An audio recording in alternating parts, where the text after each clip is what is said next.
So good evening, everybody. Can you hear me okay? Okay. So I'm Rhoda Shermer, and welcome to the Network's March program with David Cay Johnston. We're so thrilled we could get him here. Before we get going and rolling, because I know you're anxious to hear from him, I want to thank all of you for all your support, because I don't know how or much you realize these programs depend on you. So thank you so much. And I especially want to thank three of our co-sponsors tonight: the League of Women Voters of Northern Valley, the League of Women Voters of Fairlawn, and Jolt of Ridgewood. Now, did any of you stop by the kids' table, the kids who are planning the march? That's great. We're so proud of them. One more thing, and then we'll get the program rolling, and that is I'd like you to know that our April 19th program is going to cover comprehensively the issues on immigration, and we have 3 extraordinary speakers for that program. So I hope to see every single one of you here on April 19th. You coming? Yes, okay. So thank you very much, and now let's get rolling with Peggy LaScala, who's going to introduce our speaker. Welcome, everybody. I'd like to introduce our speaker, David Cay Johnston. David is a Pulitzer Prize-winning investigative reporter and former president of Investigative Reporters and Editors. He teaches at Syracuse University College of Law, and he's familiar to many of you as a frequent guest on MSNBC, CNN, the BBC, and NPR, as well as other shows. And he's served as a consultant for the Netflix series House of Cards. Okay. David has lectured on economics, journalism, and tax policy on every continent except Antarctica. That's on his travel list, I'm sure, right now. Okay, he's the best-selling author of numerous books, including The Making of Donald Trump. He's here tonight. He'll be talking about his book, It's Even Worse Than You Think, What the Trump Administration is Doing to America. Thank you. Welcome.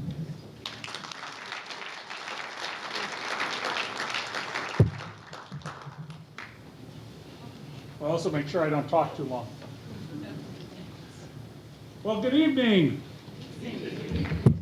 I'm glad that you're here, and I want to tell you that the most important thing to keep in mind is that we will get through this.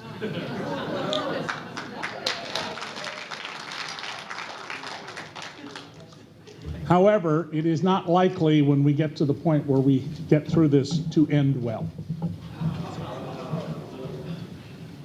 On the other hand, as you will find, those of you who read this book, which is the sequel to my biography of Trump from 2 years ago, The Making of Donald Trump, Donald Trump is not the disease. He's the symptom. The disease is that we in America for decades now, and I would date this to the late 70s to early 80s, have been giving up democracy. In the 2016 election, close to 100 million people who were eligible to vote did not cast ballots.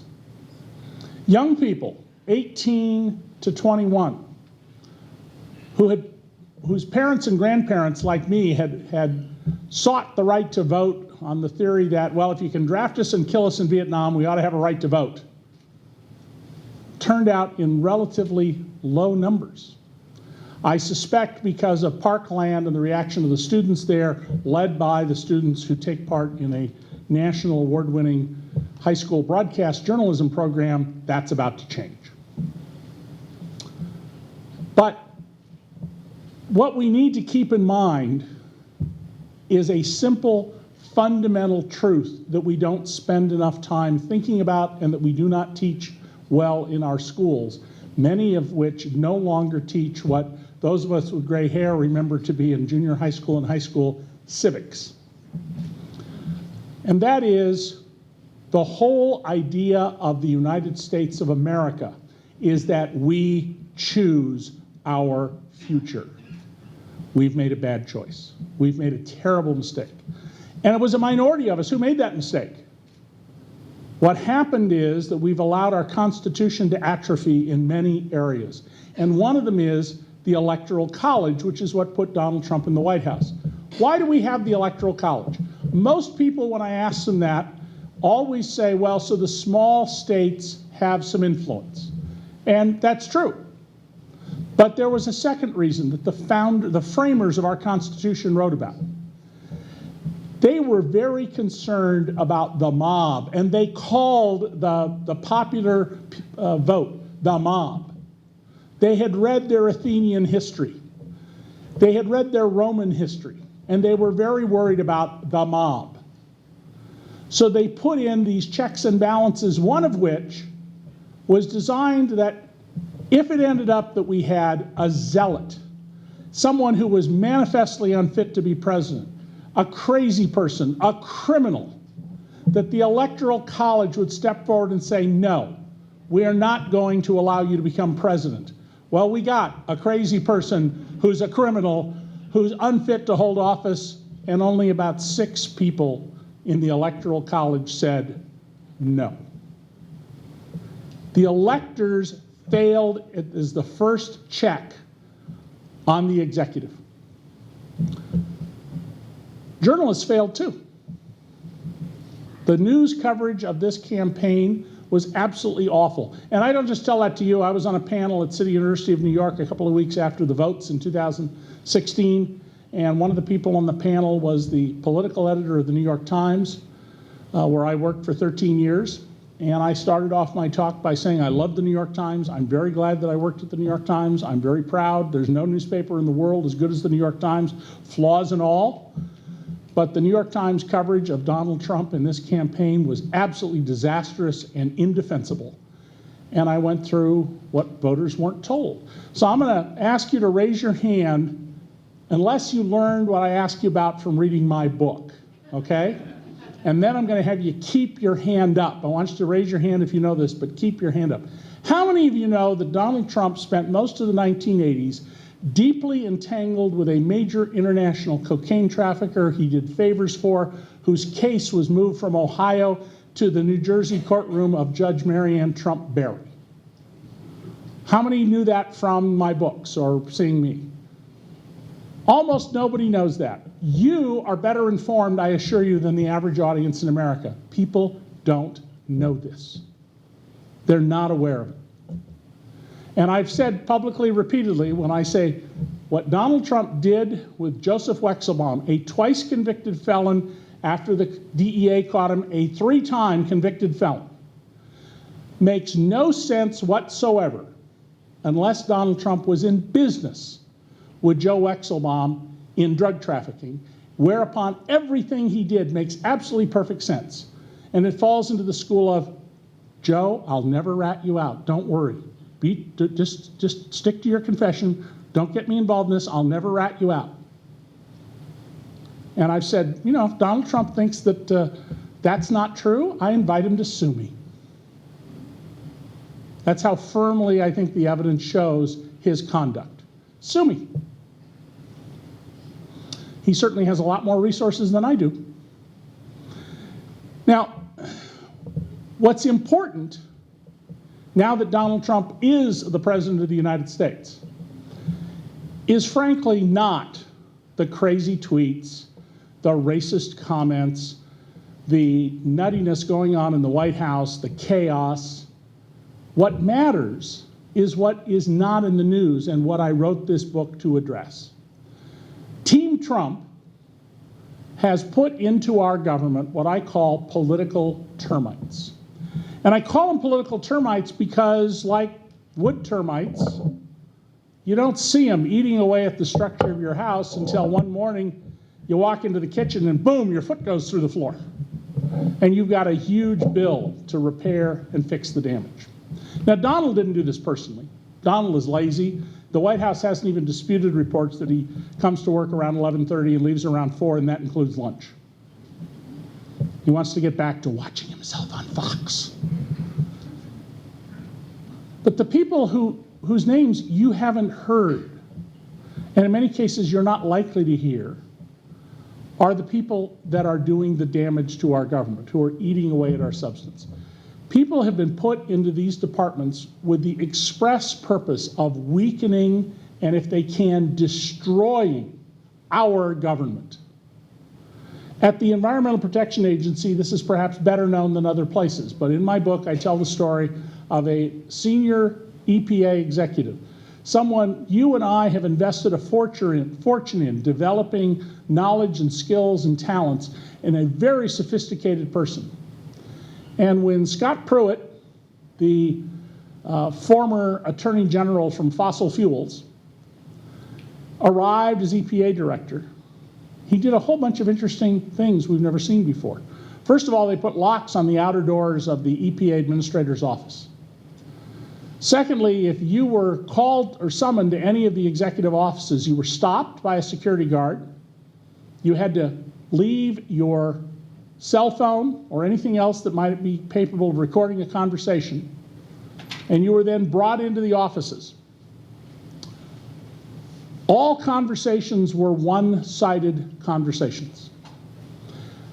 The woman whom I quote at length in the book had worked under 11 EPA administrators, and she said every single one of them, they would come by her office, or they would ring her up and say, hey, can you come to my office? I got a problem. And they would discuss, well, this industry or this company or this senator has some complaint, and how do we deal with this, and what do we do? And sometimes, Betsy was happy with the outcome, and sometimes she wasn't, but it was all based on the political realities of dealing with powerful people and what the law says, not Scott Pruitt. He told her and her staff of people that you are to write highly detailed reports on every weakness in the Clean Water Act. If we bring any kind of case under the Clean Water Act, I want to know every single weakness. Now think about that for a minute. Who do you think is going to benefit from that? Do you think that it led to Scott Pruitt going to Congress and saying, you know, we need to shore up the Clean Water Act that Richard Nixon signed in 1971? No, this was written to be a guide to polluters on how to defeat enforcement of the laws even after this administration is gone. And the people at EPA, being good bureaucrats, did what they were told. They wrote these reports. They were summoned to a meeting. They were asked only very technical questions. What does that word mean, or why is that word there rather than somewhere else? There was no feedback. And then all the paperwork, all the documentation was taken from them. They were told to eliminate everything that they had, and they were dismissed. These are not people fulfilling their oaths. These are people who are setting out to destroy our government. I want you to notice I always talk about our government. One of the worst things the news media does is refer to the government. Now, if you're the BBC, I expect you to refer to the US government as the government. But in America, I think we need to start talking in our personal conversations and our communications with others about our government. We own it. We need to act like owners. If we do that, we will take a much deeper interest in the policies of our government. One of the principal ideas of this government is compromise. Democracy is based on the notion of compromise. Now at Syracuse, where I'm not teaching this year, but I did for 8 years, I taught the law of the ancient world. One course was the property and tax law of the ancient world. The other was the business regulatory law of the ancient world. There's an enormous amount of business regulation in Hammurabi's Code, in the Old Testament, in Athenian law, in Roman law, in Egyptian law, Chinese law, Indian law that I would teach my students, because I was really teaching them, why is the law the way it is today? How did we get here? And is it arbitrary, or is it based on human experience? Well, those laws, in many ways, are flawed, and I show flaws in them of all sorts of kinds, things that maybe at the time were not thought at all to be flaws, but we see today that they are as we learn new things and we acquire new things. And in the regulatory course, I would have my students 3 times spend their 3 hours together designing a regulatory system. The first time we would do one about steamboats, because after the first steamboat was crossing the Hudson River over here, other manufacturers got into it. Some of them weren't so good, and there were about 7,000 people who were scalded alive in various places across this country when badly made steam engines exploded. Well, how are we going to solve this problem? And I take the 20 or so students I have, and you're the guy who's selling it, you're the insurer, you're the banker, you're somebody standing on the dock to wave goodbye to your family because they're going to visit someone. All these different roles. And what the students the first time do is they realize they have no idea what they're doing. And then we do it a second time for the 1905 New York City dynamite law. You can't have construction in Manhattan, which is a big rock, without dynamite. They get better at it. And then we do it a third time, usually with securities laws. And by the third one, everybody has this deep appreciation that everybody else in the room has a legitimate interest and they're not the same. And you have to make compromises if you're going to have a successful regime where we can all live and get along together. That's not what's going on in this administration. This administration is the embodiment of the my way or the highway argument. And it is based largely on the whims of Donald Trump. Donald Trump, who I've known for 30 years, is not a man with any philosophy at all, except I am the greatest. And this is a guy who makes Muhammad Ali, the boxer, look modest. This is a man who doesn't literally know anything. He said he's going to make Mexico pay for a wall. And he repeatedly was asked, how are you going to make Mexico pay for the wall? It's a sovereign country. Oh, I have a plan. As soon as I get in office, I'm not going to give it away. So he gets in office, and what's his plan? He's going to put a tariff on Mexican goods, which means you and I pay for the wall through higher prices, not just on Mexican goods, but if it's a 20% tariff, we're going to pay 19% higher prices on American-made goods because American companies can raise their prices just below the tariff level and expand their market share. Donald doesn't know this because he doesn't know what he's doing. Donald, I quote word for word from the book, him's arguing that he is the world's greatest expert of all time on taxes. Nobody knows more than Donald about taxes. Now, my next book is an entirely new tax system for the United States for the 21st century economy. It's a project I've spent more than a decade refining and developing and working out until now the experts in the field I take it to can't poke any holes in it. But Donald, under oath, has testified when he's asked, well, so what do you know about accounting? I don't know anything about accounting. Leave that to the accountants. Well, to claim you're an expert on taxes and then say you know nothing about taxes would be the equivalent of my standing up here and saying, you probably don't know that I am the world's greatest expert in all time on the design of airplanes. I am the greatest airplane designer ever born. What's a wing? That's how silly it is. And yet millions and millions of people believe Donald Trump is their savior. And they believe anybody who's opposed to him must be a horrible person. I get astonishing emails from people about why do I love Sharia law? I've looked all over. I had my research assistant do all sorts of looking through Nexus. I said, please find me some American politician. I don't care if it's the city council person in you never heard of it, middle of Texas, who supports Sharia law, wants to go to Sharia, can't find him. It's not really a unicorn. It's more of a chimera. Well,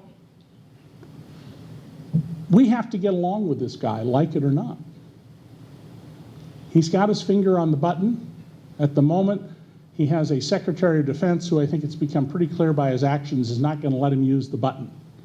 An illegal order to use it is not going to happen. And by the way, just think for a moment about what would happen if Trump went through with his casual talk about killing everybody in North Korea.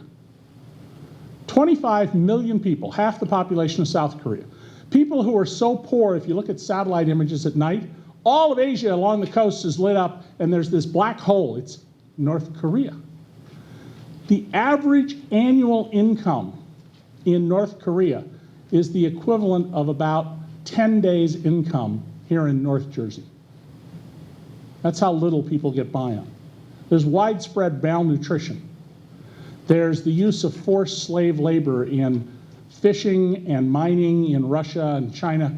to bring foreign currency back to this failed state that's a cult, where you must express your personal loyalty to the leader, or terrible things will happen to you. Where people who've escaped say that they were told that they were the wealthiest people in the world. And then they get to Seoul and they discover things like ice cream and big signs on the side of buildings. They can't believe it.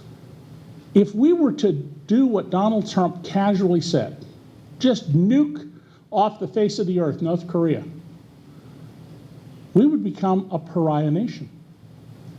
Everybody would stop doing business with us. You know, you want to go on a vacation to Europe? I'm sorry, we don't allow Americans. We don't accept your passport. Or you'll have to go through a rigorous vetting process and get permission to come. What happened to the apartheid regime in South Africa that finally brought it to its knees under de Klerk? That would be a picnic compared to what would happen to us.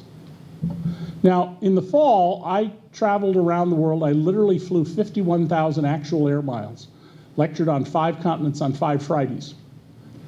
And I was astonished everywhere I went about how uniform the reaction was to Donald Trump. And the basic reaction to people, from high government officials that I met, journalists I met, academics, business leaders, down to chambermaids who I engaged in conversation, who were making up my room, was, what happened to your country? How could this happen? How could this crazy person be the president of the United States? What is wrong with you people? And they were all scared. They were all literally scared. Now, one of the things that Donald Trump promised is that he was the champion of the forgotten man. If you remember his inaugural address, the forgotten man will be forgotten no more. It took him about 5 minutes after he left the Capitol to forget the forgotten man.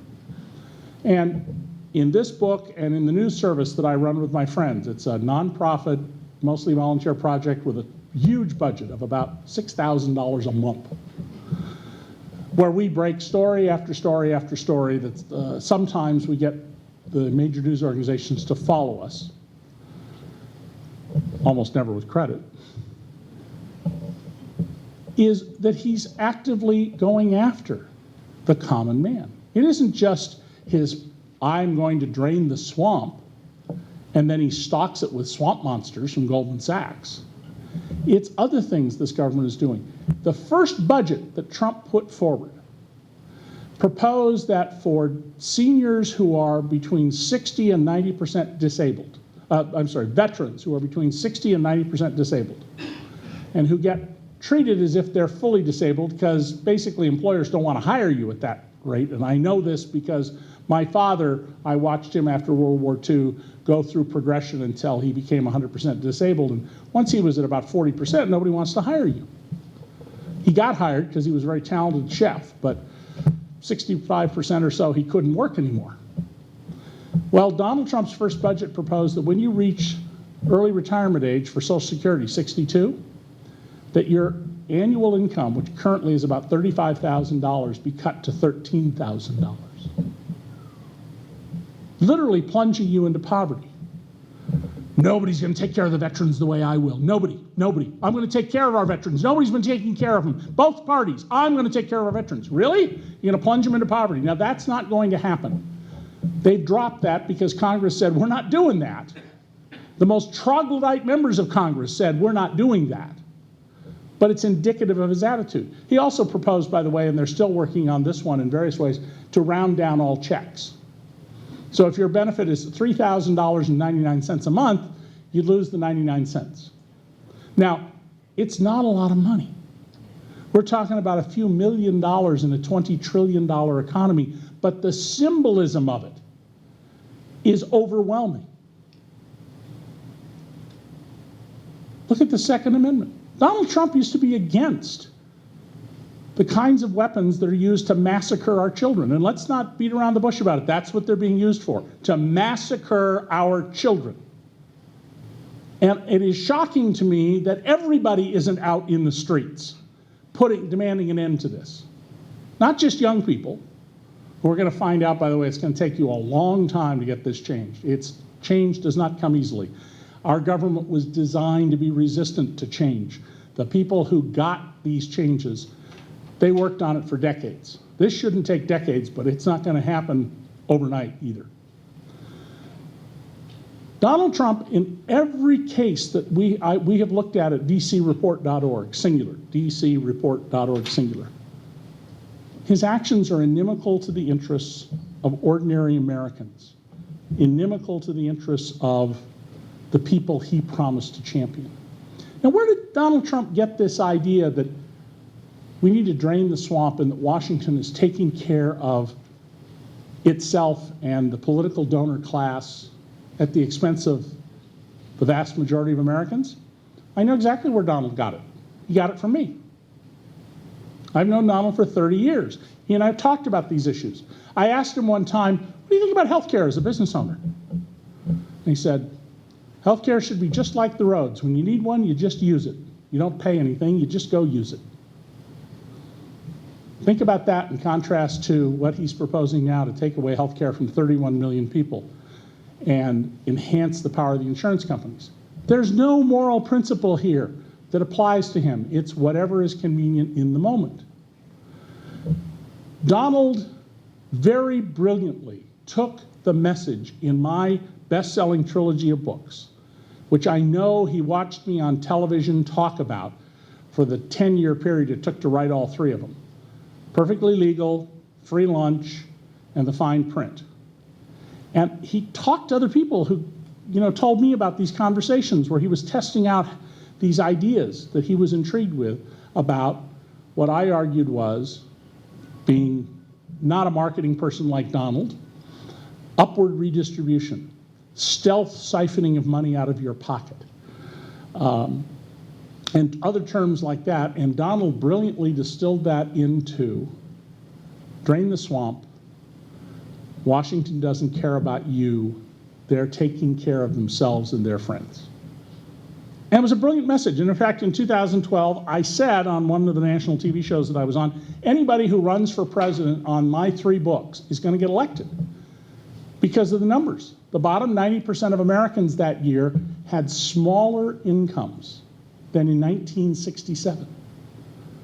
People in the year 2012 in the bottom 90% worked all year to get 51.5 weeks of the income that they had in 1967 when you adjust for inflation. And on top of that, the number of them who had pensions went way down.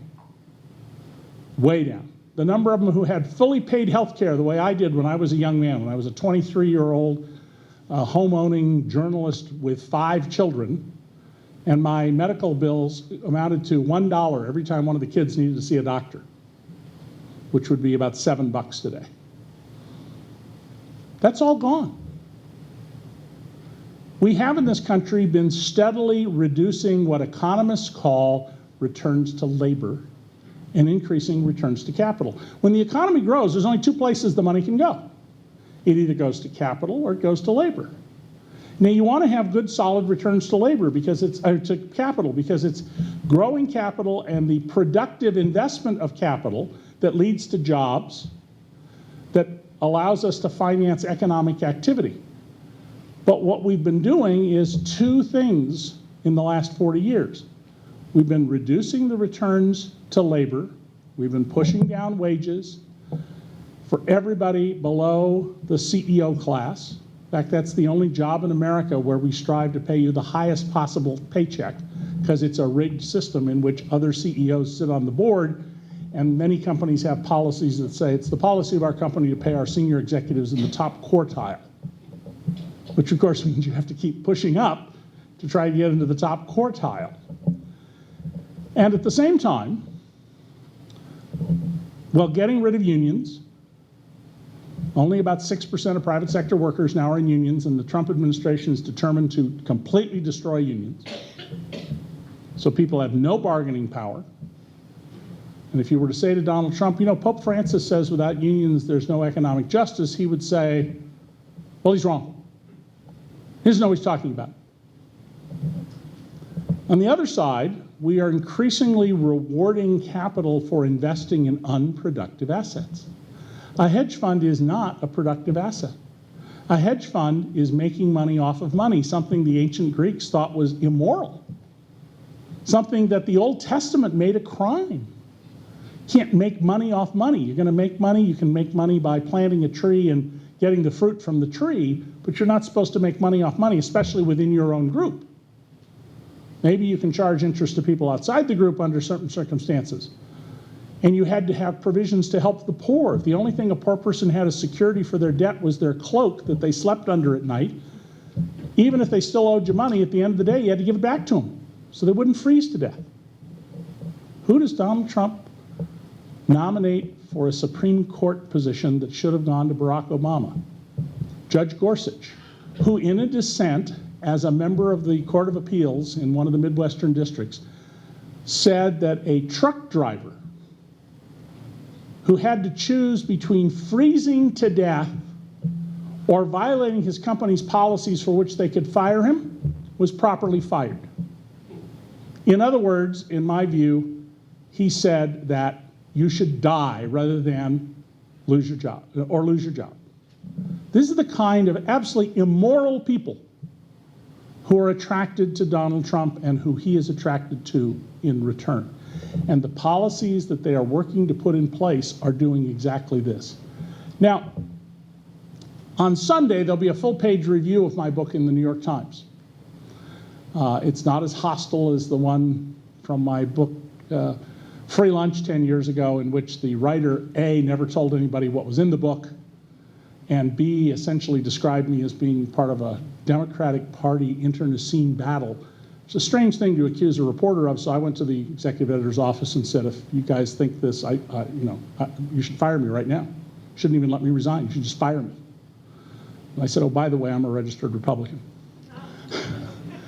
But one of the arguments made by the guy reviewing my book is that, well, Donald really hasn't done much to weaken our government.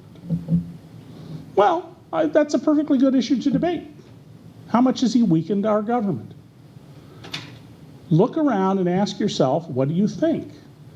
If tomorrow you discover that one of the many chemical companies here in North Jersey has decided to go back to just dumping stuff in a drain, what do you think the odds are that the Justice Department under Jeff Sessions and the EPA under Pruitt are going to immediately act against that company? You going to call them or are you going to call the governor's office? That would be the question to ask yourself. If you discover that you've been had through some financial product, are you going to get the Consumer Finance Protection Bureau, the great accomplishment of Elizabeth Warren beyond her study that changed what we understood about who files bankruptcy? By the way, everybody files bankruptcy roughly in proportion to their share of the population, whether you're a dentist or a banker or a hod carrier. It's part of the human condition. It's not a part of your social status. Are they going to help you? No. They're making sure that that agency is totally ineffective. An agency that, by the way, has won back for consumers about 4 times what we've spent on it. How about job exports? If you work in a job exporting business, but you're a small company or you're in a small factory, maybe you work in a place where there's 75 or 100 people in the factory. It's not General Electric or Minnesota Mining and Manufacturing. It's the kind of business that we are always talking about is so wonderful, the mom and pop business, the kind of corporation that my oldest son and I started here in New Jersey, and he still runs successfully. Well, we have a federal agency to help little exporters. If you're General Electric or Boeing, the biggest exporter we have, you have a whole staff of people who scour the world selling your products. But what if you're doing $10 million a year in sales? You can't have offices all over the world. You probably can't afford to have one. So our federal government has a program. It's absolutely a subsidy program to help these small exporters of manufactured goods get their products out there, to work through the red tape of other countries, and to be successful in promoting sales. The way that we historically have measured this agency, for every dollar of subsidy we put into it as taxpayers, these outfits sell $850 worth of goods overseas. So if you assume the profit margin they have is 10%, which is a reasonable number for a manufacturer, that means that we get $10, we get $85 of profit for every dollar we spend. Trump wants to get rid of it, or at least the team he brought in, the political termites who are there to destroy the government, they want to get rid of it. Who benefits from doing that? Well, not the forgotten man who works in the small manufacturing company, but it might help big companies that are less efficient or that don't want to face competition. And the less competition, of course, the higher prices are, the less efficient the economy is, and the fewer benefits you get from market capitalism, which is all based on competition. Now, we aren't going to see anything change with the current Congress. From now till next January 3rd, barring something absolutely unexpected, Donald Trump suddenly starts tearing his clothes off and screaming the Martians are coming. I mean, it would have to be that crazy. Nothing's going to change. The leaders in Congress, Mitch McConnell and Paul Ryan, have made it perfectly clear that they are not even protecting the perquisites and the institutional interests of the House and the Senate, because they have decided they're better off with Donald Trump than any other option open to them. The most important election in this country since the Civil War, and I include 1932, when this country could have become a fascist country, it could have become a communist country, it could have fallen into uncontrolled violence. The most important election in this country since the Civil War is this fall. And I say that because if we don't get a new Congress, if you're a Republican, if you don't follow the advice of Max Boot, a prominent conservative thinker and writer, that it is the duty of every Republican to vote out the Republican members of the House and Senate unless they've stood up to Donald Trump, I have a pretty good idea of where I think things are going to go.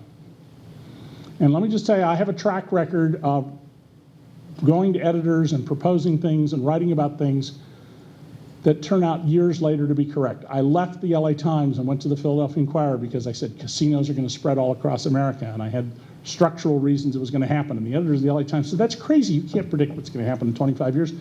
I even picked the states the casinos spread to in 1992, named them, and got almost every one of them right. I believe that if we maintain the current Congress we have, here's what's going to happen. Somebody will come along running for president who does not have Donald Trump's deficits. That is, somebody who's actually smart, somebody who is highly educated, somebody who has real management skills, someone who knows how to build wealth in their business rather than doing what Donald does, which is extract cash as fast as he can and not pay people and then move on to the next mark, because that's what con artists do. Somebody who has the same charisma that Donald Trump has. They're going to come along and they're going to be in the White House. And then we're really going to be in deep trouble. It will be the end of our individual liberties. It will be the rise of an authoritarian state of the kind that Donald Trump clearly wants. Look at who he praises. When Erdogan wins his rigged election in Turkey that puts him this far from being a dictator, this far from turning a country that has been secular since Ataturk came to power in 1905 and turning it into an Islamic state. One Western leader called to praise him, Donald Trump. Donald Trump, when he ran for office, constantly attacked what I call the 9 thugs who run China, a communist dictatorship with Chinese characteristics of capitalism, a place where they shoot people, they beat people to death if they don't follow the party line. You try to organize a union not approved by the government in China, the local police will kill you, and there'll be no retribution or punishment for them. They'll do it with impunity. As soon as Donald Trump gets in office and he gets all these additional intellectual property rights and his daughter Ivanka gets them in time like this, just incredible how quickly they were approved. Mere coincidence, the Chinese government says. Suddenly, President Xi is this great guy. And who does Donald Trump constantly talk about as a model?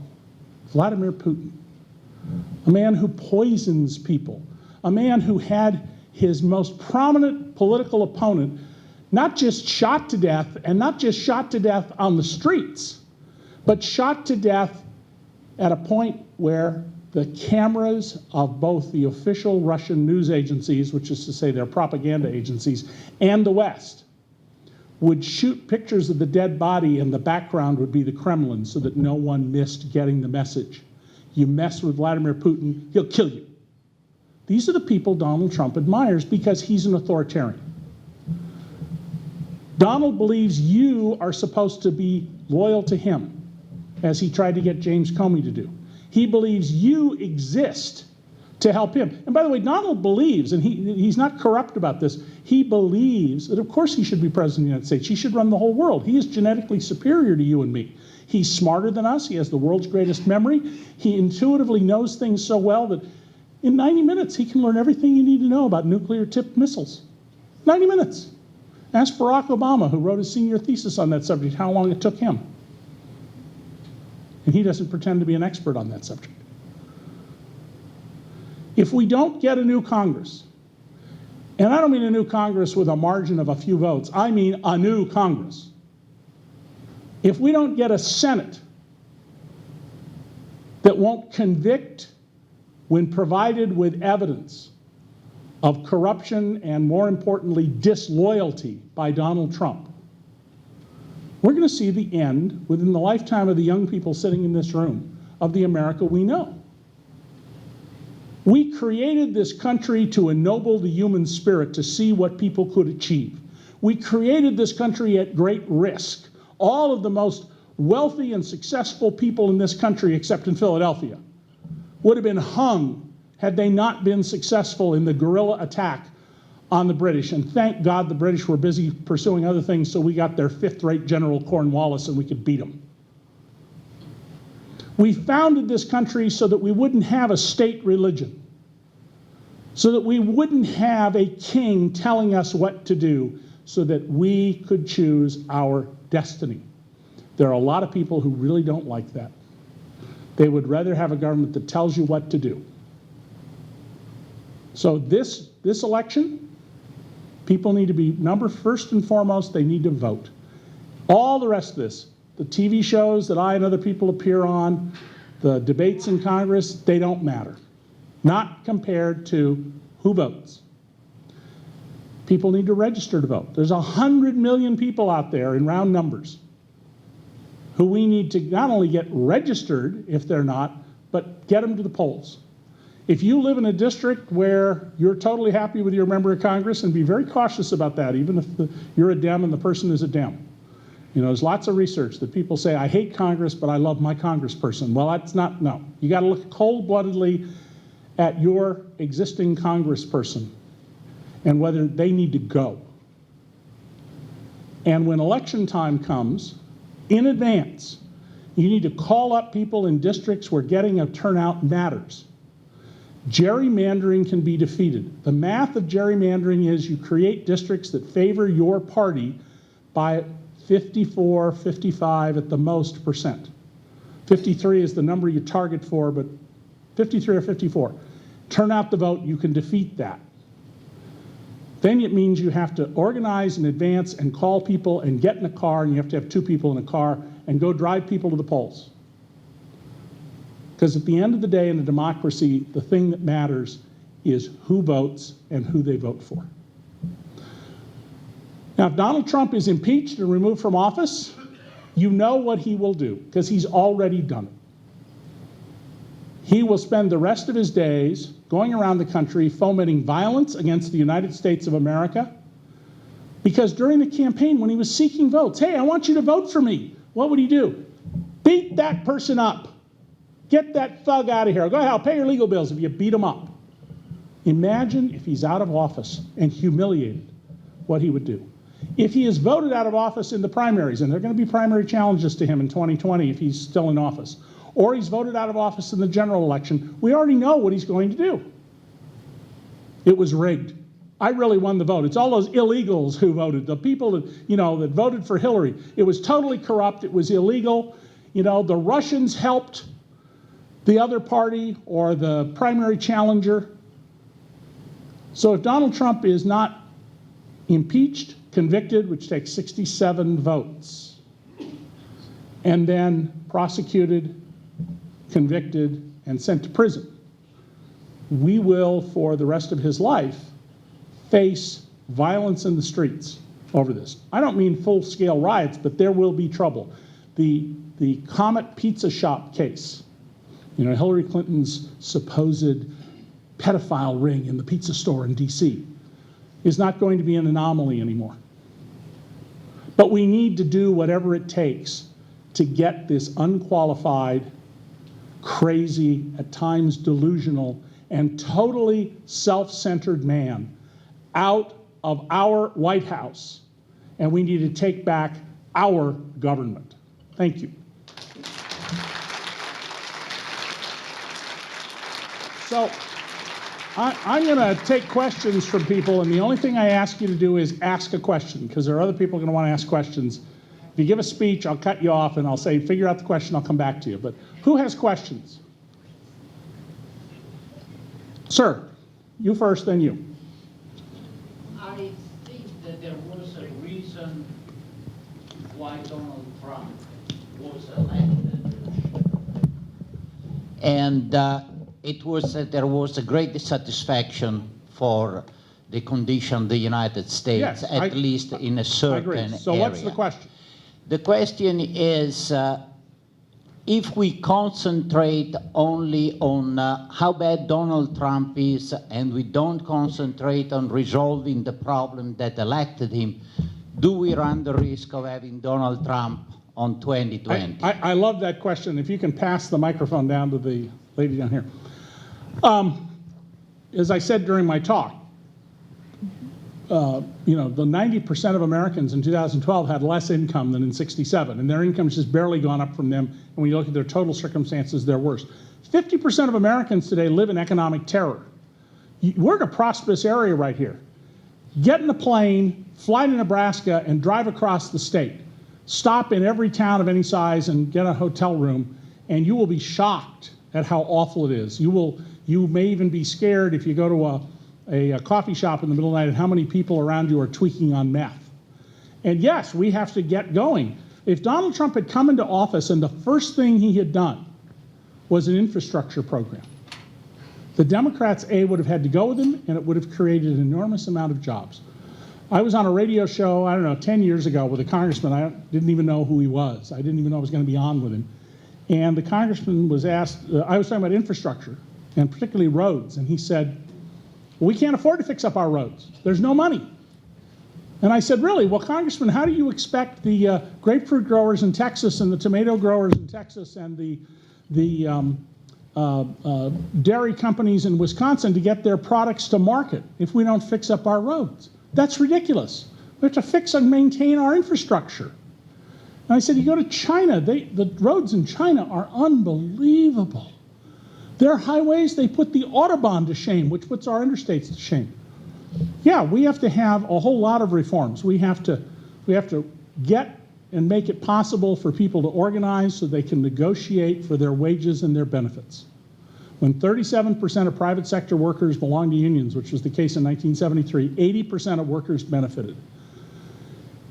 We have to go back to making college what it was when I went to college, free or virtually free. It shouldn't be a loan program. And the reward we get for that as a society for investing in young minds is they make more wages and we tax them in the future. We have to do a whole lot of things that need change. That's why we need a whole new Congress. And the conditions that got Donald Trump elected are not going to change without major changes in who we put in office. Absolutely. And that includes lots of Democrats. Do you see anyone addressing this problem now? I see people who talk about this problem. Bernie Sanders talks about this problem. The problem is that he's terrible to his staff, and he's never accomplished anything in Congress. What the Democrats need, I believe, is they need somebody who's in their 40s or 50s, probably had military service, is well educated, and because it's the TV age, you know, at least half decent looking. And my guess is at this moment, the most likely next president of the United States is the junior senator from New York, Kirsten Gillibrand. So, I'm not arguing that I want her necessarily. I'm just telling you I look at what's going on. And politics is not my field, so I could be completely wrong. I'm a policy guy. Ma'am. Well, that really was my question, was who do you think is a viable candidate to defeat Donald Trump? Unfortunately, based on the current atmosphere in this country, I'm not sure that a Christian Gillibrand can be elected. Well, maybe and maybe not. I mean, there certainly is. We know that sexism is a very, very deep, misogyny is very deeply rooted. So is racism in our society. But somebody who comes into office saying, "Look, I want us to rebuild the country," okay? Somebody who can articulate things like on tax policy. How many of you read or have heard that Apple is about to pay the government or has paid $38 billion over profits it kept overseas? It's not true. No. At DC Report, we revealed the truth, after which other places wrote sort of, you know, stories, but they wouldn't credit us. And we wrote to them and said, you know, we did this first, you should credit us. Well, nobody's ever heard of you, so we're not going to credit you.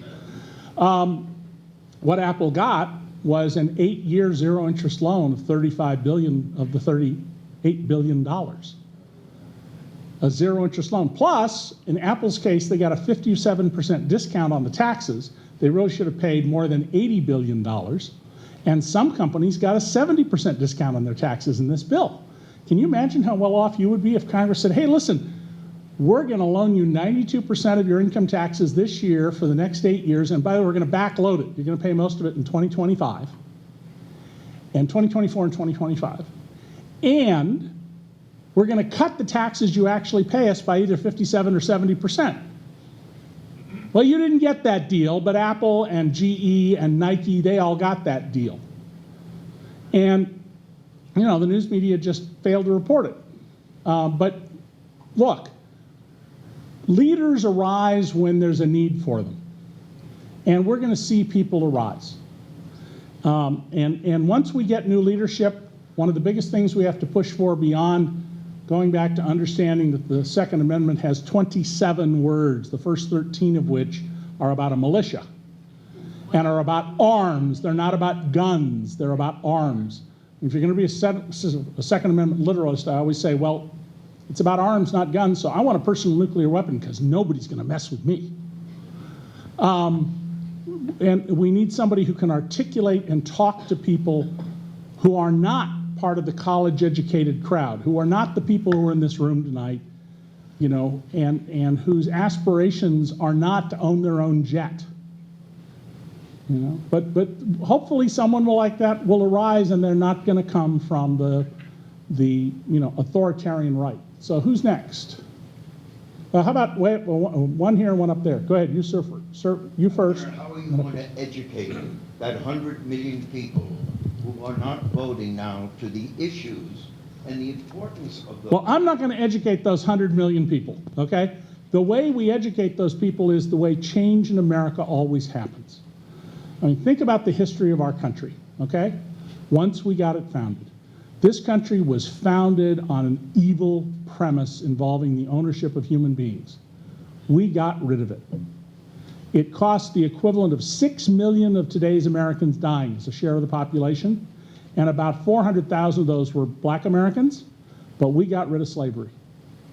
It took Susan B. Anthony and Elizabeth Cady Stanton their entire lives to get men to vote the right to vote for women. But they did. We got child labor laws when the Jerry Falwells and Pat Robertsons of the day were going around the country saying, it is God's plan that these children work in the factories. And those of you who are in favor of these child labor laws, you are the agents of the devil. Things don't change about human beings, okay? You know, go to Pompeii and Herculaneum and walk around and you'll realize it's a shopping mall just like we have today. And built on the scale of a shopping mall because they didn't have electricity or gasoline engines. And so ordinary people are going to have to take responsibility. That's how democracy works. And if you don't take responsibility, well, then, you're going to live with what you get. But you have young people today who can recite every word of a Beyonce song or Jay. That's always been true. But they have no idea who their congressman is, who the vice president is, who That's the Speaker of the House is. That's always been true. But how do you get Always those been true. people then Because to you, realize? well, first of all, I'm in the diagnosis business, not the curing business. That's a higher job category. But fundamentally, it means that those people who do know how to do that need to get out, and they need to work on the marketing and the organizing. There's a group called Indivisible. They have apparently created somewhere between 5,000 and 6,000 groups with virtually no funding. And one of the most brilliant things Indivisible has done, they go to the office of Chris Collins, I live in Rochester, New York. He's a congressman from Buffalo.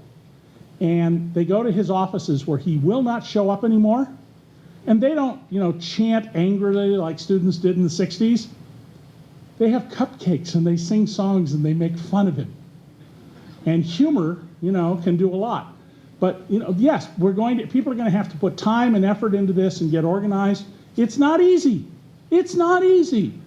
I'm not going to tell you it's easy. If you want to outsource it, that's easy, and you look what you get. So, ma'am, up here, Cindy. Yeah, hi. Do you have advice for the Democratic Party on how we can overcome the divisions within the party that were really exacerbated during the 2016 presidential election? I think. Well, in addition to my book, I would encourage you, and both my Trump books, because the first one is about his whole criminal history and involvement, all from the public record. I would encourage you to read Hacks, Donna Brazil's book, which was written by a journalist I trained named Danelle Morton. Because Hacks is about hubris in the Hillary Clinton camp and the refusal to listen to advice. And while it's an old saw in politics that once you have a campaign strategy, you shouldn't deviate from it, her campaign was based on a Maginot Line. If the tanks ran around the line, you need to rethink your campaign. And she wouldn't do it. She wouldn't listen. She, in fact, went out of her way to humiliate the DNC staff.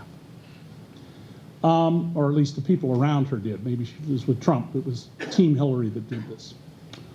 I think the Democrats have some real problems. I said to Nancy Pelosi to her face that there's a disconnect when I see the leader of the party of working people wearing a $4,000 sheath dress, to show off a figure that at 78 most 20-year-old women would kill for, right? And Christian Louboutin high heels with the red soles, and working people. And when we were both in San Francisco back in April of last year, Nancy pointed out to me she was wearing dungarees. And I said, yes, tailored dungarees. I mean, there really is a disconnect here, and this is not in any way to be critical of wealth, okay? I want people who care about acquiring wealth to do so. I want people to be successful. If it's not important to you, then that's fine, but if it is important to you, I want you to acquire wealth. And the wealthier you get, I want you to also recognize that your duty to people less fortunate grows in geometric proportion to your wealth, because there's less and less utility to you from it. But here's a woman she and her husband have been very, very successful, and she's worth, at the lowest number, 70 million and probably well over 100 million. This is the leader of the Working People's Party. And she's a brilliant strategist as Speaker in the House. But is that who the party needs to get people across the country to be interested in what the party's going to do? My brother is a manual laborer. He's the guy who in the storm was getting the tree trunk out of the culvert so the water would flow and you could go to work and make a living. You've all seen these guys, okay? They all end up like my brother. My brother is in his early 60s, or I guess he's 65 now, and he's like this if he tries to walk, because he's all busted up from so many accidents. Close to getting killed a few times from doing this work, which doesn't pay very well. And I asked him one time, he lives in what we politely call a manufactured home in rural Oregon in the forest, why all the people around him had signs for McCain. And my brother said, well, if I believed in God, if I hated gays or I loved guns, I'd vote for the Republicans too, because what the blank have the Democrats done for me? Tell me what they've done for me. I've seen them cut and cut and cut. Widows' benefits, Social Security, health care, the quality of the roads I'm driving on. You tell me why I should vote for the Democrats. What have they ever done for me? And frankly, I said, you got a point. And it's part of the reason that I often refer to the Democratic establishment as, in the name of that awful product no one should ever buy, LITE beer, that the Democrats have become Republican-like. And when I talk to Democrats about this, and I've interviewed over 100 senators and congressmen, none of them in the past 10 years, but in the 90s and the early 2000s, about the campaign finance system, they all hate it. They find it humiliating. I mean, Bob Dole, told me about, this is just awful. But they're all risk averse, what economists call risk averse. They don't want to have, they know the system they have, and they're terrified of a system they don't have. So they don't do anything. Well, the answer to that is, fine, throw them all out and get new people. And it won't be perfect with new people. They don't have experience, and they may, go off the deep rail. It's a risky proposition. That's why they're risk averse. So it's up here, way up, young person. Oh, is it you they're pointing to? All right, in the brick color. Okay. Oh, there's a microphone. You mentioned that the New York Times did a terrible job, and you gave an example. Everybody did, but I was picking on the Times that time. What did the New York Times do wrong besides that one story that you said? Oh, here's I can tell you very simply what the New York Times did wrong. In the news business, we do something called a scrub of a candidate. So when Barack Obama ran for president, you will hear people, if you watch Fox News, they'll tell you that nobody told the truth about Barack Obama. He's born in Kenya, and he's part of the Mau Mau's and all sorts of crazy things. You go to the clips of the New York Times, you will see the New York Times interviewed his playmates in Indonesia in kindergarten. Kids he smoked dope with in high school. I'm shocked. High schoolers smoking dope. As the father of 8, I'm especially shocked. George W. Bush, his history as a failed tax shelter salesman. That's what you do when you're selling oil and gas leases, you're selling tax leases, tax shelters. The fact that he owed most of his fortune to a tax subsidy, but he hired Democrats to get it passed. This was the subsidy for the baseball team. All this stuff was written about. Bill Clinton getting his wife taking $2 for every pair of used underwear they donated to the Goodwill. Go look at the clips of the New York Times. Donald Trump wasn't scrubbed. I actually called one of my former editors who was still at the paper in the fall of 16, and I said I had written this article July the year before, 21 questions for Donald Trump that journalists should ask. No journalist asked any of the questions. Ted Cruz asked one, and Marco Rubio asked one. And I said, why aren't you guys answering these questions? He said, well, if you had to do one, what would it be? And I said, Joe Exelbaum, the drug trafficker. And he goes, when was this? The 80s. Oh, my God, that is so long ago. And I said, wait a minute, we're talking about presidents of the United States. We dig into their lives from the moment they were born. No, we're not. It's too old. We're not going to. There was no formal finding that he was in business with him. I said, you don't need to make a formal finding. Just report what he did. No, it's too old. The 80s is too old. Guess what that Sunday's front page New York Times lead story was? And the front page of the Sunday New York Times, that's the best journalism real estate on the entire planet. And 2 or 4, I think it was 4, but at least 2 clean inside pages, no ads.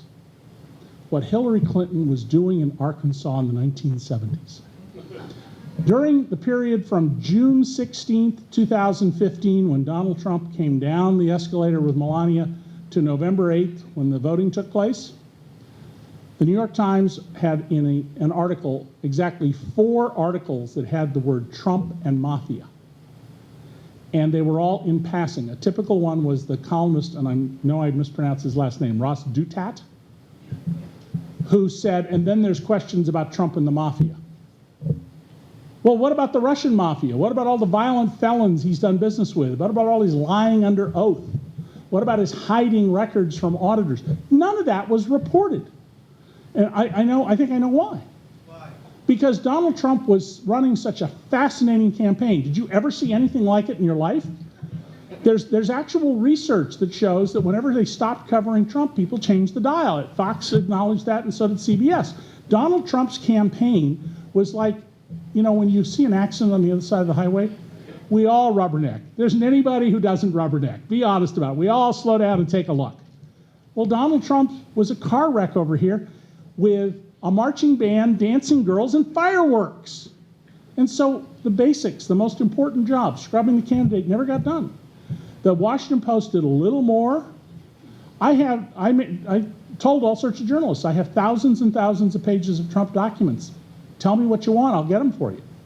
The New York Times called me one time to ask for a single obscure document I didn't happen to have. I know it exists because I've seen it in the past, but if I have it, I couldn't find it. I misfiled it. And that was it. My former desk mate at the New York Times called me for it. Nobody else. Nobody called me up and said, hey, you want to tell us? And I said on TV, I'm available. Washington Post called, foreign newspapers called. 12 foreign television news crews have come to my home in Rochester, New York to film me about Donald Trump. ABC, NBC, CBS, PBS? Not. So who else? In green here, and then brown over here, and then we'll try somebody on this side of the room because I don't want people to think I haven't thought about it. Is there a good ongoing source, not the books, but ongoing news, that will give us the information that the regular newspapers are not covering? I read The Nation, I read Mother Jones, Right. but not getting that. It's a competitive market, and you got to read a lot of things. I mean, one of the things I hope you do is DC Report is free. We don't run ads. We never share a mailing list. We don't have any money, so we do 2-3 pieces a week.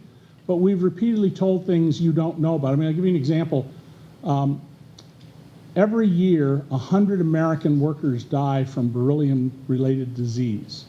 The Obama administration had a rule to reduce that significantly. We don't know exactly how many, not to zero, but to significantly reduce it. Trump has delayed it now for a year. In other words, the Trump administration has killed 100 American workers. We're the only people who've reported it at DC Report. We were about the first to report about the bad ears thing, where they took those monuments in Utah and Arizona, shrunk them down dramatically to allow more mining. We're way ahead of everybody else about that stuff because we pay attention to the government. So we send you news alerts.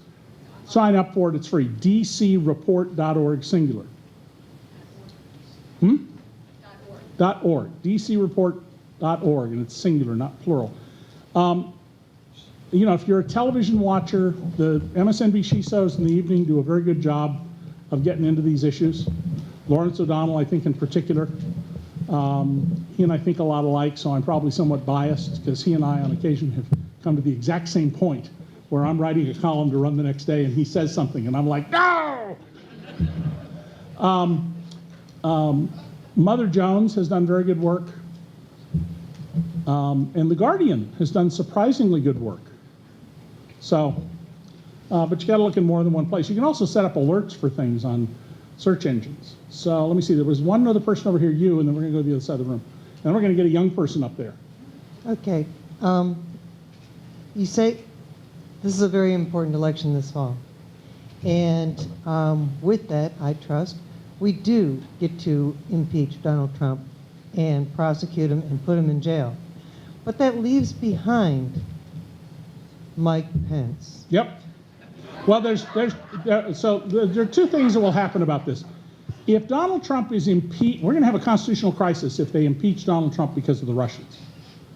Because if Donald Trump's the beneficiary of the Russians and Mike Pence was, a sightless sheriff during the transition, can you allow the Russians to put their second favored person in? Well, if you say no, they both have to go, the problem is now you got Speaker Nancy Pelosi becoming President Pelosi because the Democrats would have to be in charge. And, can you hear people saying coup d'etat? I mean, so my guess is Pence would therefore become president, okay? And we're going to put up with him for a couple of years. The system is not, we don't have parliamentary elections. We can't have a confidence vote and have a new election. Got to live with that. Donald might get reelected in 2020 if the economy's booming. Mike Pence, I don't believe that that's possible. I just walked into a hotel restaurant in Washington, D.C. to get dinner one night, and it was full of conservative Republicans from Indiana who were there for a big political meeting. And I was shocked when they all wanted him out of there and said there's no chance he could be reelected. And then I started reading up on it, and that was in fact the case. So, but on the other hand, you know, Pence has apparently told people around him that God put him in this position to save the republic, and of course, you know, to control women's bodies. So over here, and then we're going to go up there. There's somebody over.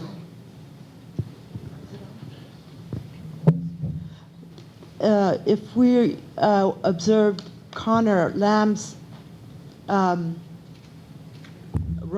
in Right. Pennsylvania, he was successful. He didn't address Donald Trump.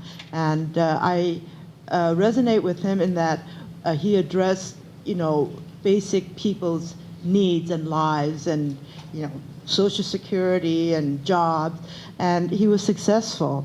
We really need to concentrate. So what's the question? My question is, if we've read the Steele document, Okay. the dossier, and that Trump's morality has bottomed out, but it doesn't seem to matter.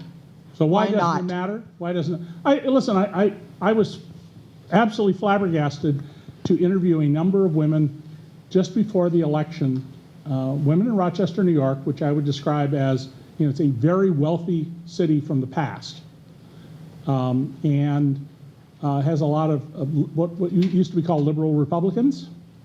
And I was absolutely floored by the fact that a number of women said to me about the Billy Bush tape, "Oh, well, all men are like that. He's just worse." And my first reaction was, no, all men aren't like that. But it was a way of rationalizing, this behavior. And I don't think people are going to, we know the Democrats don't like Trump. That's no reason to vote for him. They got to have a program. I can tell you what the Republicans' economic platform is. I've written about this for decades. It's eminently clear. The reason we don't have more jobs and a more robust economy is the rich don't have nearly enough. If they don't get more, they won't invest. They won't create jobs. So we have to get more money for the rich. And the way we get that for them is through changing and reducing regulations and by tax cuts that go to the rich. And how do we pay for that? Well, we don't own up to it, but we go after programs that benefit children, the disabled, the elderly, workers, and veterans, because they aren't going to fight back. And we need somebody whose program is, no, we're going to focus the economics of this country on ordinary people. We want to have a much healthier society for the masses of Americans. So, way up here in the high school group, somebody had their hand up. There we go. A lot of the programs I give, I don't remember if it was on this flyer.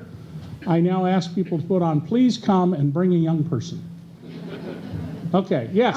So I haven't read your book, but I wanted you to will. know. Yes, I will. Okay. I haven't. I wanted to know your exact relation with Donald Trump because you're speaking against him, but you know him. So Well, I was just, confused sure. on That's that. I met Donald Trump the first week of June 1988 when I arrived in Atlantic City. We spoke very briefly that day, but I watched him and I had an immediate reaction. I remember calling my wife, who was still in Los Angeles, and saying, "I just met P.T. Barnum." And now the difference between Donald Trump and P.T. Barnum is, except for little children, everybody knew that these were hoaxes. The Fiji mermaid and the amazing two-headed woman. And he didn't hurt anybody. Donald was the most important person in Atlantic City. And I was there to test two things. Had the state of New Jersey actually cleaned up this vice-ridden business, as they claimed? And I wrote a book called Temples of Chance, in which I showed that, no, they didn't. It's a fraud. And they did it by, if you were a cocktail waitress or a blackjack dealer and there was some infraction, the state of New Jersey, it came down on you like a ton of bricks and got all sorts of news coverage about how corrupt you were. But when casino owners were laundering money for a guy in the Medellin drug cartel and Donald was hanging out with his biggest customer, a mobbed up guy from up here in North Jersey, Bob Labuddy, who I also spent a lot of time with, what? No, we don't see anything. Or in one case, the head of the Division of Gaming Enforcement went on television and said, well, I had presented an intriguing case about one of the big gamblers, but some of the documents were missing. And the next scene under that Kent Monahan, is she still around? Kent Monahan on New Jersey Network? She's long gone. Okay, well, the next scene was me saying, well, it's interesting, there's a document missing. I don't have subpoena power, and I have 44 bankers' boxes of documents on this. What's missing? Anyway, Donald, very quickly I learned that his competitors told me he didn't know anything about the casino business. And I remember sitting there looking at this billionaire who owned another one of the casinos and saying, Cay owns 2 casinos. How can you tell me he doesn't know anything about the gambling business? I went to the state regulators who had a polite phrase. Donald is not what we call an operator. And then I talked to his own guys who were all like, are you kidding? He's ruining the business. He doesn't know what he's doing. And I began documenting this. And Donald very quickly learned that I and a reporter named Wayne Barrett and a Wall Street Journal reporter whom he tricked into doing something and ruined his career. The guy went on to become a rich hedge fund guy. That Donald was used to reporters who didn't care about the facts. You know, you got the famous headline on the cover of the New York Post, best sex ever. And years later, Marla Maples appeared playing herself on Designing Women, and at the end of the show looked into the camera and said, I never said that. He would just make things up. In the previous book, I tell about his imaginary lovers, his imaginary executives. I mean, just crazy stuff. So our relationship, it's been strained. The last time we spoke was mid-April 2 years ago, when he called me up at home and told me, quote, if I don't like the way you write it, I'm going to sue you. And I said, Donald, you're a public figure. That means that he would have to prove that I knowingly lied, which nobody's ever going to show because I don't lie. And Donald said, I don't care, I'll sue you anyway, which is designed to intimidate me. And I was frankly a little surprised by that because Donald knows that I personally hunted down a very vicious black on white racially motivated killer and confronted him and got an innocent man freed from life in prison. I've run into a burning building. I've run towards 2 of them. I've been roughed up by cops and Teamsters and longshoremen and done lots of crazy, stupid things like that. And he knows these stories because we've talked about them. And I thought, oh my God, he's out of control. But if he's doing that to me, imagine what he's doing to intimidate other people. And he was. He was going around saying, you know, you report this or that, I'll sue you. And that's one of the reasons I think they didn't. So somebody was way back. Oh, was there another young person in the far last row? Not sure that's one of the students, but go ahead. We'll do about 3 more. Okay. I think you've conveyed a very lucid story about the problems we're facing.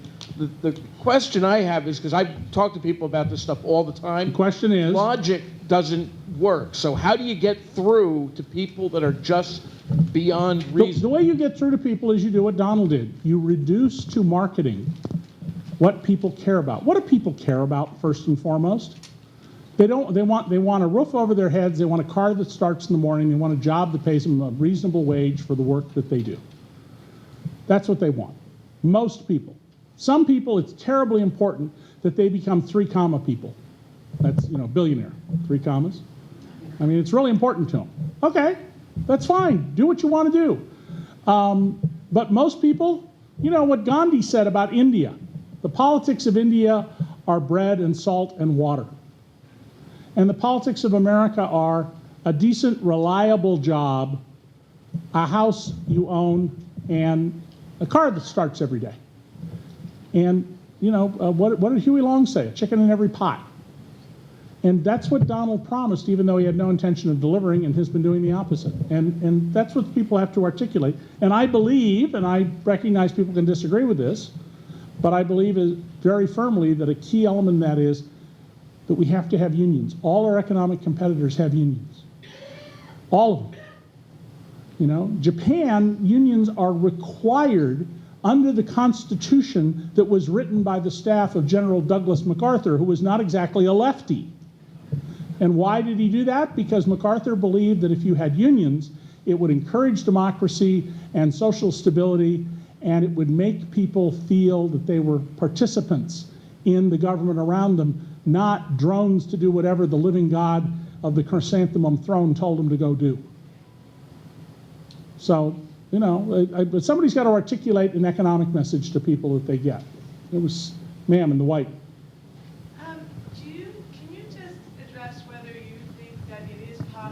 to end Citizens United through state by Is state? it possible to get rid of Citizens United? In a state-by-state Yeah. vote? Not with this Supreme Court. Citizens United represents a really serious problem, and let me explain that problem. It goes back to what I taught the law of the ancient world. We want to have artificial entities, corporations, trusts, partnerships. They encourage investment and risk-taking. If you started a business in ancient Sumeria 4,000 years ago and borrowed money from the bank, which was the state, which was the church, and you couldn't pay it back, or you borrowed money from another person, depending on the specific loan and the terms of it, you, your children, your concubines, because most wealthy men had multiple wives, could all be sold into slavery. Not the kind of slavery in the South, labor slavery, but only for 3 years, which I call a proto-bankruptcy law. It limited how much somebody would loan you. You're going to be worth the work that you, your spouse, your children can do minus the cost of supporting you for 3 years. I'm not going to loan you any more money than that. And as this law developed, as the Romans created these opportunities, I, Emperor David, send you to suppress the Germanics, and after you have killed all those people in the north, you come back. Somebody has to take care of your property while you're gone. So we created proto-corporations and trusts and things to take care of your property for the 20 years that you're gone. If you travel in Europe, you'll notice the sign outside Stockholm when you arrive says Comuna di Stockholm, or maybe that's Rome where it says Comuna di Rome. These were municipal corporations. Well, the founders of this country said nothing about corporations in the Constitution. You know how many corporations were created in British colonial America? Not in London, but in British colonial America? 7. 6 of them were what we would call today either charities or public works, and one of them survives, the Boston Water Works. They were a way to pool capital and accomplish things. The one other one, the 7th one, created by the Connecticut, not Connecticut, but the New Haven colony before Connecticut, was the only one created for the specific purpose of making money, and it became a huge scandal. They had to shut it down in a year. It took 10 years to clean it up. The U.S. Supreme Court in the 1880s, in the first case involving the 14th Amendment, which was to say slaves, former slaves, have the same rights as everybody else, without hearing, had the court clerk announce that, of course, corporations are persons under the 14th Amendment for property purposes. A case called Santa Clara Railroad, you can go read up about it. Then we got these decisions, Buckley, Vallejo, and Citizens United, that said corporations have political rights, which is an abomination. They shouldn't have any political rights. And then we got something even worse than Citizens United. We got the Hobby Lobby decision. And I invite you to go on the internet, put in my byline, Hobby Lobby, and Newsweek.com and read my piece, 2 pieces about it, before and after the decision.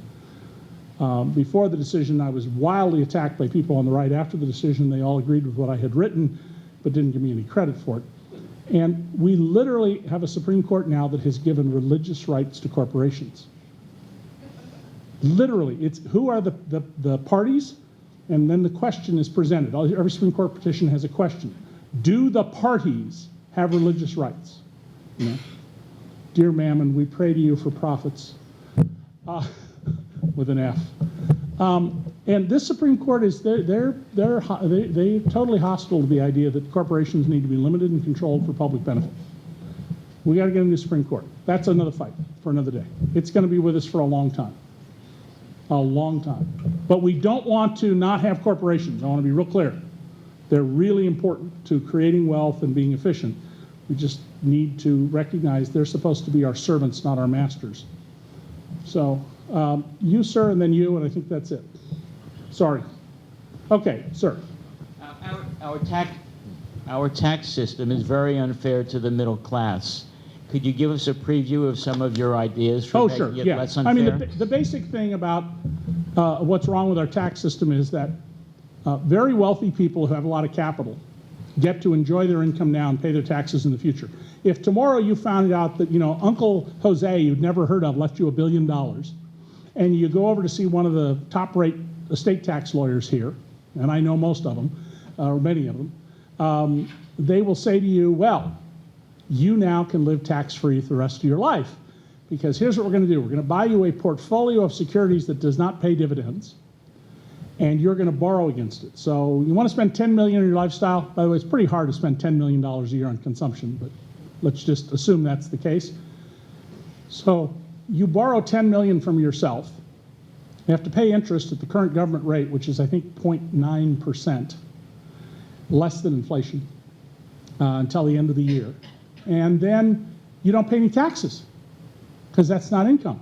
Next year, your wealth has grown by 5% to $1.05 billion, and you borrow the $10 million plus the $90,000 interest and another $10 million from yourself.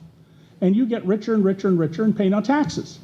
If you're these big corporations, when I first reported years ago that they were paying their taxes in the future and getting interest-free loans, all sorts of people called the New York Times and wrote letters. I was crazy. That's ridiculous. Nobody profits off the income tax. Well, guess what? Congress ordered a study, 1,800 pages, that sits right in the middle of my bookshelf in my office, that said I was right, and indeed that Enron stamped its tax documents profit center, because they make money off it. And we're going to get rid of that. Everybody's going to be taxed on every dollar they get. And I've devised a system in which there'll always be cheating, but you can't cheat without committing a crime with a second person. And that second person is liable for your taxes, and you're liable for them. If you correct right away when you're caught, it's a 5% penalty. If you don't correct it right away, it's a 200% penalty, which means the government stands to collect 6 times the amount of tax that's owed. And the other person goes to jail, person you had to conspire with. And it's not a crime where we have to prove intent. All we have to prove is you did it, you go to jail. So it's, I hope to have this out in February of next year. So there was one other I was going to take. Is it you? Ah, okay. Thank you, ma'am. Now that the special prosecutor has subpoenaed the Trump Organization's papers, do you feel that he is closer to getting, to wrapping up a case of collusion? Well, collusion is not a crime. There's no crime called collusion. Conspiracy is a crime. It is not at all surprising that they've issued subpoenas for documents. I mean, this is how these things go. And leaks from this case and all others, they never come from the prosecution, because judges will just kill your whole case. They always come from defense lawyers. It may not be the immediate defense lawyer, but say you're a defendant in the case and your lawyer is some minor person we've never heard of, but he is now in the know about what's going on. He comes to somebody like me and wants to be a big shot and hopefully up his standing in the future. But the leaks all come from those folks.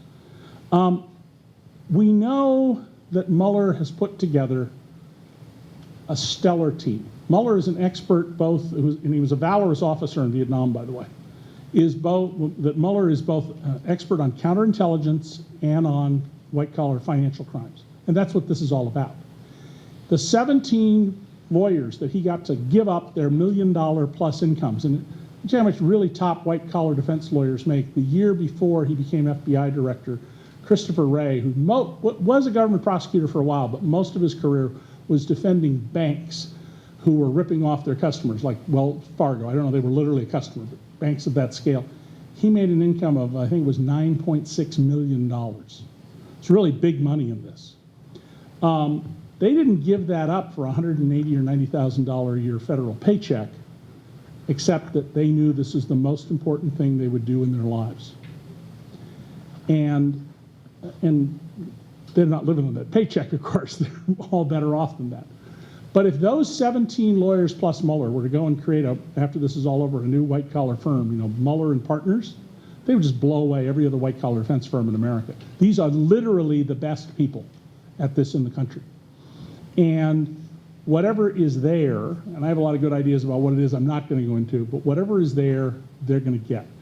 Now let's remember that it was the British, Dutch, Australian, and my guess, but we don't know this for sure, there's some hints of it, Israeli governments that came to us and said to our intelligence community, hey, there's something really weird going on here with this guy running for president.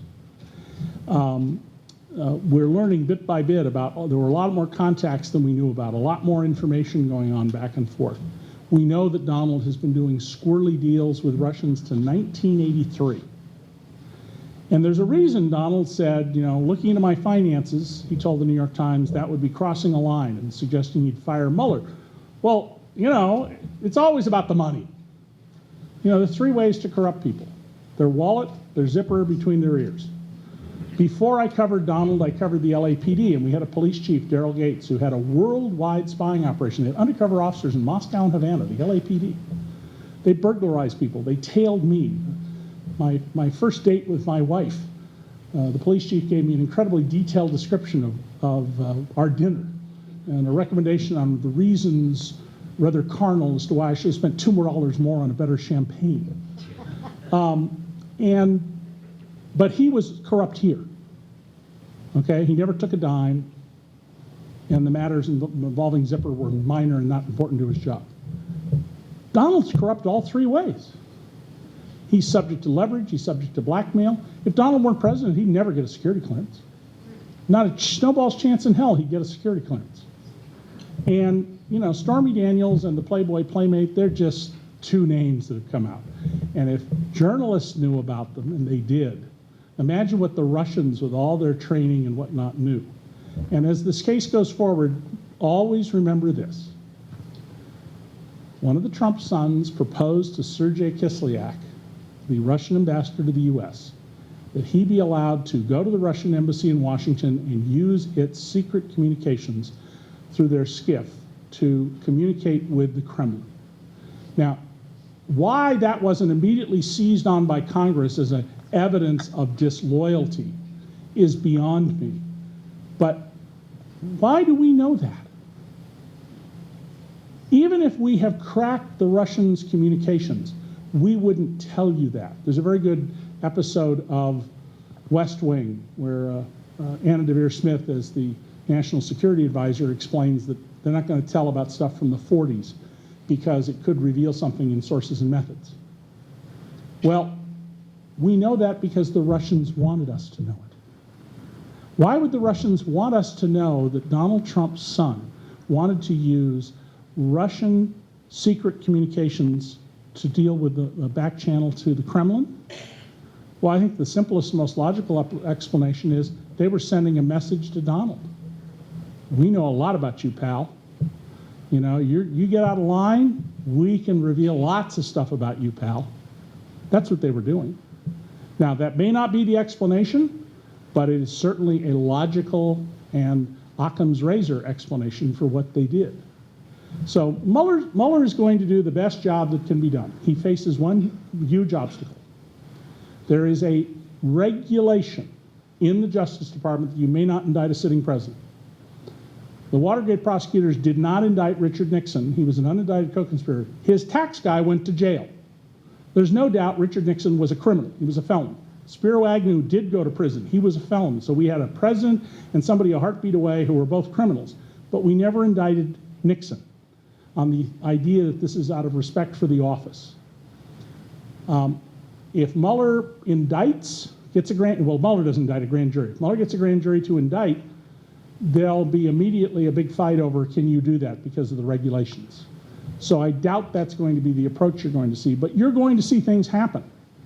And there's nothing that prevents him from indicting all the people around Trump and saying you're an unindicted co-conspirator.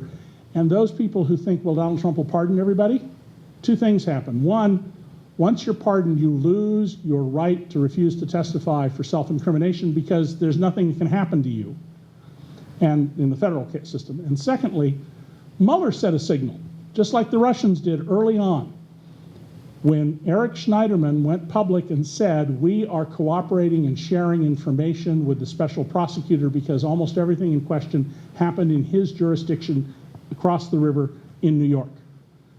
Presidential pardons don't apply to state law.